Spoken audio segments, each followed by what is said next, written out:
Si votre maison est votre château, une île privée est un royaume. Et si un royaume ne doit pas nécessairement vous coûter un bras, puisque vous pouvez en acheter un pour environ 50 000 $. De nombreuses personnes parmi les plus riches du monde ont fait l'acquisition de bien plus grands royaumes pour s'y cacher. Chacun a ses propres raisons d'acheter une île, mais généralement, c'est pour construire un paradis tropical. Des plages de sable blanc infini, des jungles entières et l'océan, tout cela à votre porte. Posséder une île privée n'est pas seulement synonyme d'intimité et de tranquillité d'esprit, mais aussi de statut social. La fascination pour les îles s'appelle l'islomanie, et c'est certainement un achat de passion. Elle permet aux propriétaires d'avoir le prestige de faire quelque chose que très peu ont fait. Aujourd'hui, nous allons examiner quelques îles privées appartenant à des milliardaires, qu'il s'agisse de havres de paix isolés ou de stations balnéaires. Bienvenue sur notre chaîne. Avant de commencer, assurez-vous d'appuyer sur le bouton d'abonnement et de faire sonner la cloche afin d'être informé chaque fois que nous mettons une vidéo en ligne.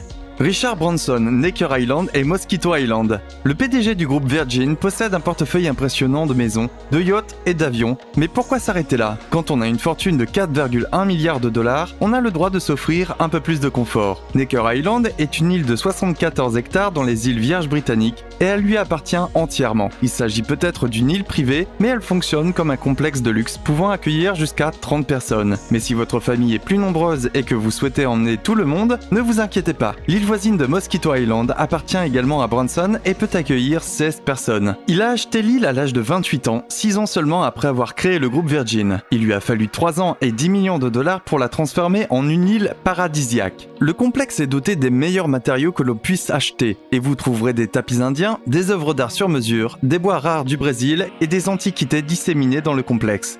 L'île abrite une villa de 10 chambres située en haut de la colline au-dessus de la plage et offrant une vue imprenable sur l'océan. Combien vous coûtera une retraite sur Necker Island? Seulement 102 000 $ par jour. Je veux dire, vous avez une île entière pour vous. Mais ce prix comprend également toutes les commodités, y compris un chef personnel et une équipe de 100 personnes, sans oublier les boissons à volonté. Mais il n'y a pas que le luxe et les plaisirs de l'île.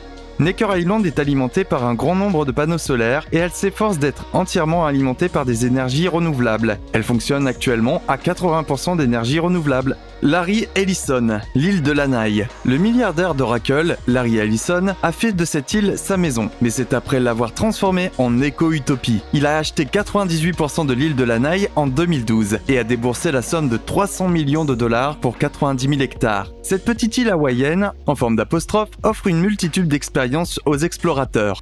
Tout y est possible, de l'exploration culinaire et patrimoniale à la plongée sous-marine et au mountain tubing. L'île abrite des plages paradisiaques, des complexes hôteliers haute gamme et bien sûr, la propriété d'Ellison, d'une valeur de 4,15 millions de $. Il veut faire de l'île une destination touristique, mais ses projets ne s'arrêtent pas là. Selon le New York Times, il veut également créer la première communauté économiquement viable et 100% verte. Ses objectifs vont de la généralisation des énergies renouvelables à la mise en place de stations de recharge pour les voitures électriques. Ce dernier point ne devrait pas poser de problème puisque Larry Ellison est un ami proche d'Elon Musk, le milliardaire de Tesla. Henry Jarecki, l'île de Guana. Située dans les îles Vierges britanniques, Guana appartient entièrement à Henry Jarecki, un universitaire et entrepreneur américain. S'étendant sur 850 hectares et contenant 7 plage, Guana est l'une des rares îles privées de cette partie du monde qui soit intacte et vierge. Des montagnes majestueuses et des sentiers de randonnée à couper le souffle composent ce joyau des îles Vierges britanniques.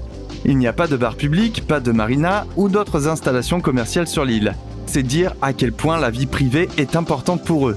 L'élégance du complexe et sa promesse d'isolement absolu en ont fait l'escapade préférée des grands noms de l'art et de la politique. Cet hôtel, créé en 1934, est construit en pierre et en corail et profite des vues magnifiques sur les Caraïbes et l'Atlantique. Jarecki a acheté Guana en 1975 pour 16,5 millions de $ et a commencé à améliorer l'hébergement et les autres installations de l'île dans le but de maintenir le style et l'ambiance historique de l'île. Sa passion pour la conservation l'a également amené à mettre en place un programme de restauration pour protéger la flore et la faune de toute l'île. Tout ce que vous mangez ici provient des vergers de l'île et des chefs formés à l'international préparent chaque repas en prêtant attention aux moindres détails. Comme il l'affirme sur le site web, le plus dur dans un voyage à Guana est de le quitter. Mark Zuckerberg, l'île de Kauai. Ce n'est un secret pour personne que Mark Zuckerberg tient à sa vie privée. Le milliardaire de Facebook est connu pour avoir acheté les 4 maisons adjacentes à sa maison de Palo Alto afin que personne ne puisse emménager à côté de lui. Mais c'est son investissement à Hawaï qui a fait la une des journaux. En 2014, Zuckerberg a acheté une propriété sur l'île Hawaï de Kauai. L'achat lui a coûté 100 millions de dollars et comprend 2 parcelles. La Kawaina Plantation, une ancienne plantation de canne à sucre, et la Pilai Beach, une propriété avec une plage de sable blanc. La région dispose également d'une ferme biologique en activité avec une variété de cultures comme le gingembre et le curcuma. Mais si vous espérez réserver des billets pour cette île, comme vous pouvez le faire pour les autres, nous avons de mauvaises nouvelles. Selon les brochures, l'espace peut accueillir environ 80 maisons, mais Zuckerberg ne va en construire qu'une seule. Il n'y a pas plus privé que cela. Nous ne pensons pas qu'il fera une station balnéaire et invitera quelqu'un de sitôt. Sa maison fera environ 600 mètres carrés et disposera d'un quartier général de sécurité. On pourrait tout aussi bien l'appeler Fort Knox à ce stade. Ted Turner, l'île Saint-Philipps. Mais ne perdez pas courage, il y a encore quelques îles privées où vous pouvez aller. La première chose que vous remarquerez sur l'île Saint-Philipps, c'est probablement ce qu'il n'y est pas. Il n'y a pas d'empreinte de pas sur la plage et pas de sons autres que ceux des animaux. Pas de routes et pas de personnes autres que celles avec lesquelles vous êtes venus.